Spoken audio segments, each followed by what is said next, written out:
Hello. So it has just been brought to my attention that Cape Fear Community College has received a large scale grant sum from an unknown donor, and that there is an open poll of opinions being taken on what to do with that grant money. I would like to bring a couple of things to your attention.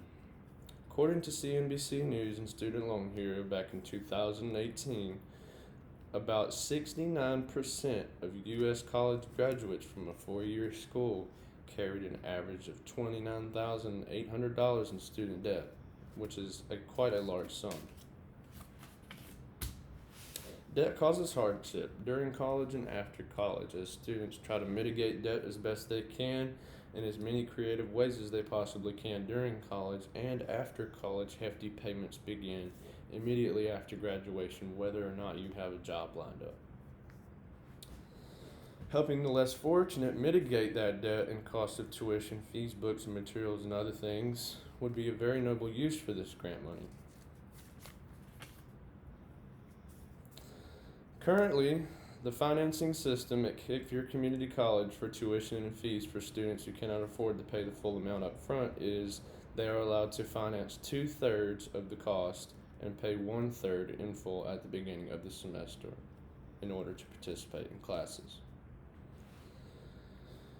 The new proposal that I have here will provide a system where students can manage their payments in increments in an easier way than trying to pay large sums at the beginning of each semester. So what's wrong? A lot of us students at Cape Fear Community College are going to school full-time and working full-time at the no experience job level. As the gap in rent to income ratio continues to widen, it is increasingly more difficult for us students here to cover the cost of tuition, fees, books, material, food, other bills, unexpected things that may come up, and other things like that. As the current system allows 2/3 financing, it is a gracious system.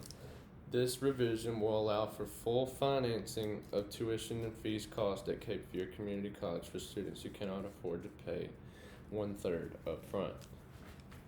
This system will still charge students effectively the same amount of money, but will provide a more manageable system for them to make their payments in increments throughout a semester instead of only paying part of it in increments and paying 1/3 in a lump sum at the beginning of each semester. It makes it more manageable. And again, at the no experience job level, that obviously equals low pay, which is where many of us are here at CFCC, and the reason why we're attending this college.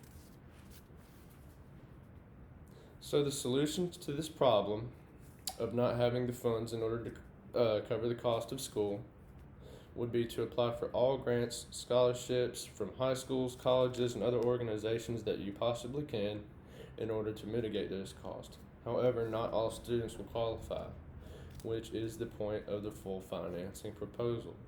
Also, another proposal that would be effective use of this grant money that CSCC has been given would be to fund the Port City Java restaurants in order to provide nutritious meals for students who cannot afford to buy them, provide books, paper, and other materials for students who cannot afford to pay for those things, and loaner technology for students who have trouble accessing online materials away from school.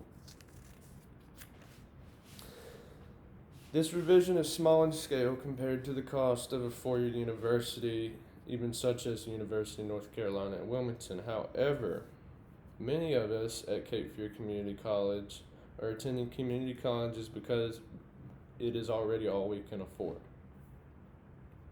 And mitigating a couple of $1,000s in cost over the course of a couple of years is a significant thing.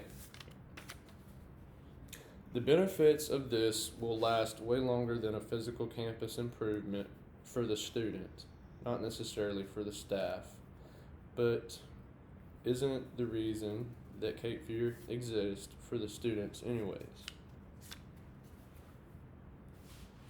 Cape Fear Community College is already a well-maintained, high-ranking school, and using this money for the benefit of the students and helping them pay for their costs would be a more noble use than a physical campus improvement to a building or facility. Debt causes hardships, and the amount of money you have in your bank account does not define who you are. And this proposal will help more people reach their full potentials. Thank you.